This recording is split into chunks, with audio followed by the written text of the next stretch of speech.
경남 양산에서 가출한 여중생을 또래 여학생들이 집단 폭행했던 일이 뒤늦게 알려졌습니다. 경찰의 초기 대응이 부실했다, 이런 지적이 또 나왔습니다. 그제 경기도 안양에서는 작업자 3명이 도로 작업을 하다가 롤러에 깔려 숨지는 사고가 났고, 어제 서울 강서구에서는 아파트 창틀 교체 작업을 하던 남성 2명이 추락해 숨지는 일도 있었습니다. 주요 사건 사고 소식들 염건웅 유원대 경찰학부 교수와 함께 짚어보겠습니다. 어서 오십시오. 네, 안녕하세요. 교수님, 먼저 여중생 집단 폭행 사건 관련된 내용 다시 한번 좀 정리를 해주시겠습니까? 네, 이미 지난 7월에 발생했던 일이고요. 7월 3일에 한 여학생, 이제 중학생이었는데 선배 여중생들 4명에게 집단 폭행을 당한 사건입니다. 근데 이제 집단 폭행으로 끝나지 않고요. 그 폭행 장면을 동영상으로 녹화해서 그 폭행했던 그 여학생들이 자신의 친구들에게 또 동영상을 유포했던 그런 사건입니다. 근데 이제 그 처리 과정에서 여러 가지 좀 문제점이 있어서 다시 지금 불거진 그런 사건이라고 볼 수 있습니다. 예, 어떤 문제점이 있었던 건가요? 일단 그 경찰이 출동을 했었던 예. 사건이에요. 그래서 출동을 한 번만 했던 것이 아니라 3번을 출동을 합니다.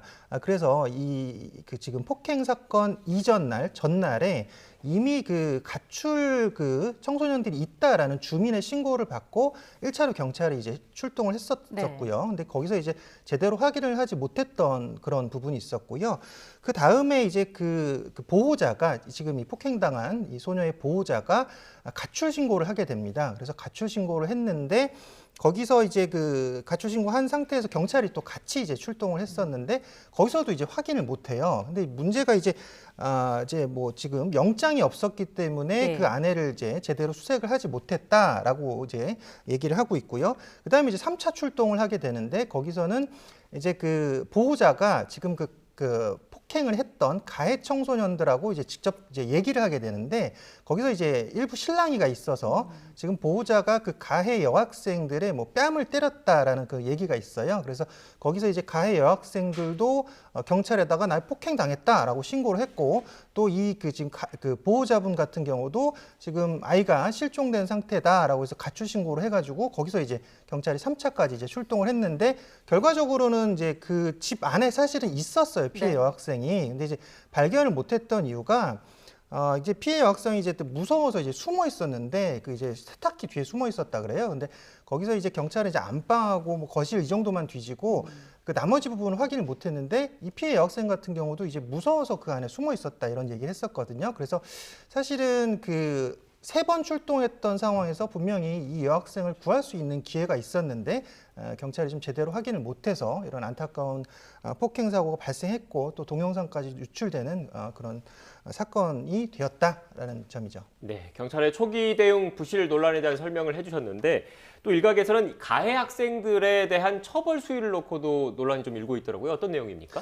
뭐 일단 지금 그 학폭위가 이제 개최가 되는데 이 학생들이 지금 촉법 소년에 해당이 되는 게 2명이고 나머지는 이제 그 형사처벌이 가능한 연령이에요. 네. 그래서 지금 2명 같은 경우는 이제 학폭위가 개최가 됐고요. 그 양산 그 교육지원청에 의하면 지금 그 보호조치 및 접촉, 보복행위 금지, 그다음에 사회봉사 8시간, 학생 특별교육 6시간, 그리고 보호자 특별교육 5시간 하고 가해자 징계를 한다라고 하는데 이 학생들 같은 경우는 결국은 보호 처분을 받게 돼요. 그러니까 형사 미성년자는 14세 미만은 네. 형사 미성년자이기 때문에 결국은 이제 학폭위 징계 정도 그리고 또 이제 보호 처분을 받게 되는 그런 상황이고 나머지 2 학생은 이제 검찰로 송치됐다라고 지금 알려져 있어요. 그래서 공동 폭행 혐의가 적용이 되게 되는데 지금 이제 문제는 여기에 그 학폭위 처벌 같은 경우도 지금 이 학생이 받은 그 신체적 피해나 정신적 피해에 비해서 너무 또 그 처벌 수위가 좀 낮지 않나 이런 좀 뭐 의견들도 있는 것 같고요.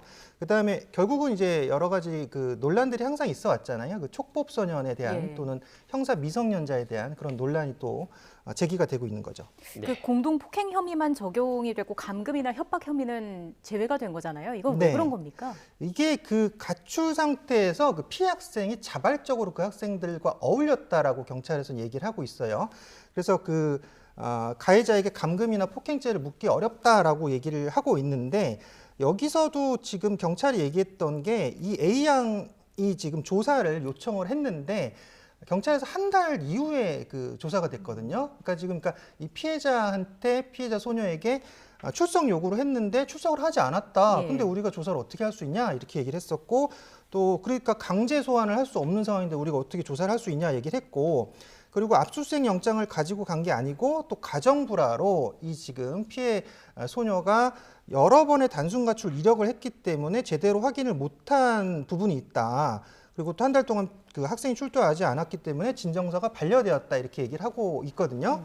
그래서 이제 그 사실 지금 이런 문제들이 계속적으로 발생하는 것은 결국은 이제 형사 미성년자에 대한 논의로 갈 수밖에 없어요. 네. 그래서 처벌이 제대로 되지 않고 학보기에서도 지금까지 계속 이루어졌던 여러 가지 그 처벌들 또는 징계들이 제대로 지금 집행되어 왔느냐, 진행되어 왔냐 이런 문제들이 있는데 지금 사실 올해에도 그 매년 지금 형사 미성년자의 그 연령을 낮추자라는 그런 논의가 있었고 매년 국회에 이런 법안이 제출되어 왔었는데 올해도 마찬가지로 제출돼 있거든요. 계류 중이에요, 이게. 근데 이제 핵심 뭐냐면 이제 14세에서 12세로 낮추자라는 이야기인데 그 부분은 사실은 사회적인 합의가 굉장히 필요한 부분이고 우리가 계속적으로 논의를 해봐야 되는 부분이긴 하지만 단순하게 그 제가 수치로만 말씀을 드리면 지금 2013년 때부터 촉법소년 비중이 한 3%가 됐거든요. 범죄 비중이. 지금은 2019년을 봤을 때 한 4.39% 정도로 증가했고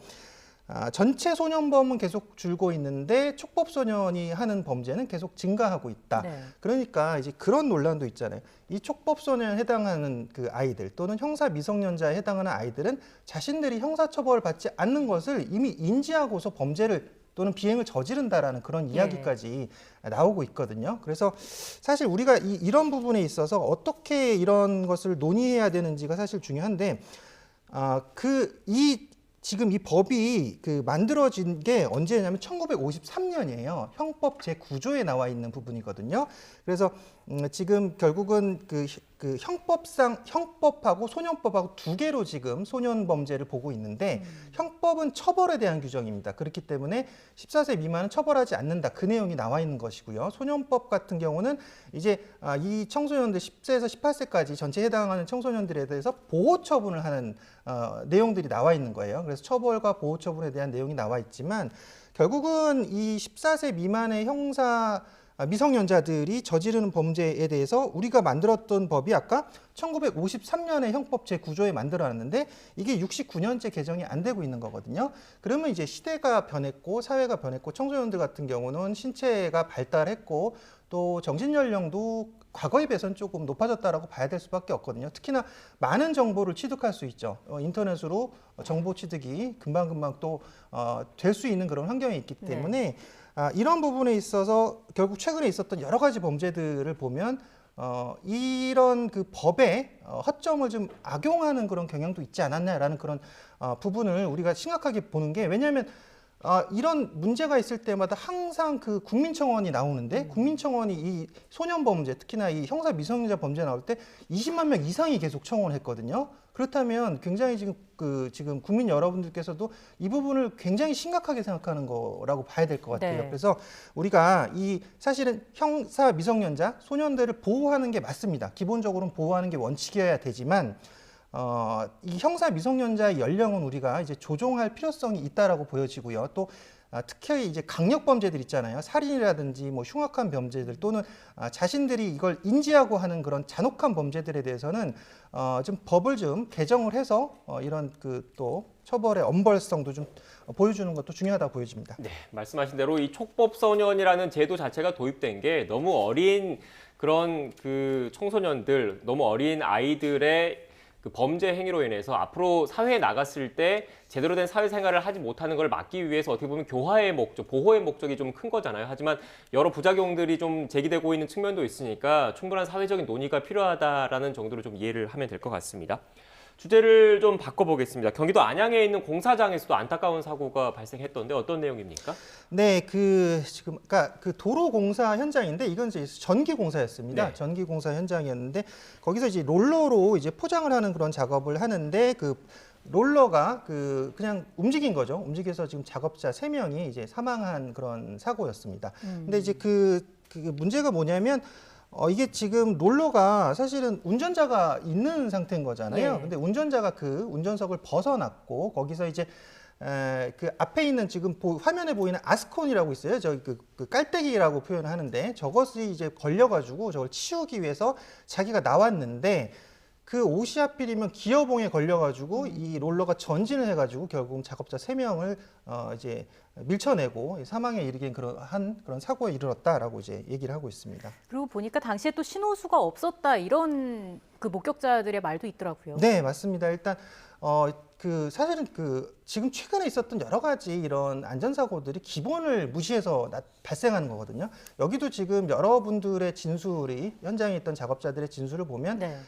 여기 지금 신호수가 없었다라고 해요. 그러니까 신호수는 굉장히 중요합니다. 현장에서 안전감독관도 분명히 필요하고요. 또 여기 신호수도 있었어야 되는데 없었다라고 하는 것은 결국은 작업자들에게 모든 안전을 맡겨놨다라는 것이거든요. 지금 그 감독해야 될 사람들이 이 부분을 제대로 감독하지 않았고 안전에 대해서 조치를 취하지 않았고 책임도 지지 않았다라고 볼 수 있는 거죠. 네, 관리 책임도 분명히 있다 이런 말씀이신 겁니까? 그리고 여기 지금 문제가 있는 게 이제 관리 책임 당연히 분명히 있습니다. 네. 그래서 이 형사처벌을 받아야 될 대상이고 지금 현재는 이제 그 롤러 지금 운전자만 지금 형사처벌 대상으로 되어 있는데 여기 문제가 뭐냐면 이게 또 불법 하도급하고 또 연결이 될 것 같아요. 네. 지금 보니까 지금 원래 그 원청에서 하도급을 주게 되면 거기까지만 되지 재하도급은 원래 안 되게 되어 있거든요. 예. 법상으로. 근데 지금 이게 통신회사에서 원청에서 발주를 했고 또 건설업체가 또 그 밑에 하도급을 줬는데 또 재하청을 또 줬어요. 그러니까 4단계까지 내려가는 네. 건데 이런 경우는 이제 일단은 불법이고요. 그러다 보니까 여기에 분명히 안전에 대한 책임 부분을 누가 나중에 책임지냐? 결국은 원청에서 책임지지 않아요. 이렇게 되면은 결국은 하도급 업체라든지 하청 업체에서 책임지는 경우가 많기 때문에 여기에 대해서 안전에 대한 책임자가 불분명해지는 그런 문제점이 발생할 수 있죠. 네, 특히 또 일각에서는 그런 얘기를 하더라고요. 이렇게 하도급에 하도급, 재하도급을 계속 이어지다 보면 공사비 단가가 줄어들 수밖에 없는 측면이 있지 않습니까? 왜냐하면 각 업체들마다 하도급 단계를 거치면서 일정 부분의 마진, 이른바 이익을 가져가야 되니까요. 그러니까 이게 어떻게 보면 안전 관리라든지 안전 책임이라든지 뭐 인력과 장비 등을 좀 부실하게 하는 원인이 될 수도 있다 이런 지적도 있던데 어떻게 보십니까? 네, 맞습니다. 저번에 그때 우리 광주에서도 네. 붕괴 사고 한번 발생했었잖아요. 네. 그때도 보면은 하청이거든요. 계속 그러다 보니까 결국은 핵심은 단가입니다. 네. 가격 때문에 결국은 계속 하청을 주다 보면 그 업체들은 영세한 업체일 수밖에 없어요. 그러면 장비도 부족하고 인력도 부족하고 특히나 안전에 대한 안전 감독자도 없는 경우들이 태반이거든요. 이러다 보면 이 사고도 마찬가지지만 결국은 하청을 주는 이유는 한마디로 그 원청 업체에서 귀찮은 거죠. 사실은 나는 돈 주고 너네들이 알아서 해결해라고 하는 것이고 책임지지 않겠다는 그런 경우들도 있고요. 물론 그렇지 않은 경우들도 있겠지만 네. 근데 이렇게 하청을 계속 하다 보면 결국은 마지막에 하는 업체들은 영세하고 또 안전관리가 제대로 되지 않으며 장비도 사실 부족해서 특히나 이게 사실은 이렇게 경제적 여력이 없다 보니까 안전 부분이 제일 소홀할 수밖에 없는 거죠. 네, 그러니까 노동자, 작업자한테 모든 책임을 떠넘길 게 아니라 근본적으로 관리 책임은 없었는지에 대해서 꼼꼼하게 따져볼 필요가 있다는 말씀이신 것 같고요. 다음 주제도 한번 다뤄볼까요? 네, 서울 강서구의 한 아파트에서 베란다 창틀을 교체하던 작업자 2명이 또 목숨을 잃었습니다. 이 사건도 간략하게 설명을 해주시죠. 네, 이제 그 아파트 8층에서 지금 셰시를 지금 교체하는 그런 작업 중에 그 작업자 2분이 이제 아래로 추락하셔서 사망한 그런 사고입니다. 지금 보이는 게 이제 그 권양기라는 그런 기계예요. 그러니까 이게 지금 그 셰시를 들어 올리는 그런 기계인데 이 기계가 사실은 이 하중을 감당하기 힘들었을 것 같고요. 기계 자체도 그 압력을 많이 쓰지 못하는 그 기계인데 문제는 뭐냐면 핵심이 저 난간에다 달았다는 거죠. 네. 베란다 난간에 달아서 그 무거운 셰시를 끌어올리려고 하다 보니까 이 난간 자체가 같이 무너져서 여기서 이제 지금 작업자 2분이 사망하셨던 상황인데 이게 왜냐면 1989년에 그 건축된 아파트거든요. 그러면 굉장히 오래됐기 때문에 좀 셰시 지금 상태가 보이지만 이미 녹이 슬어 있고 저 하중을 견딜 수 없다라고 지금 가정을 했어야 되기 때문에 네.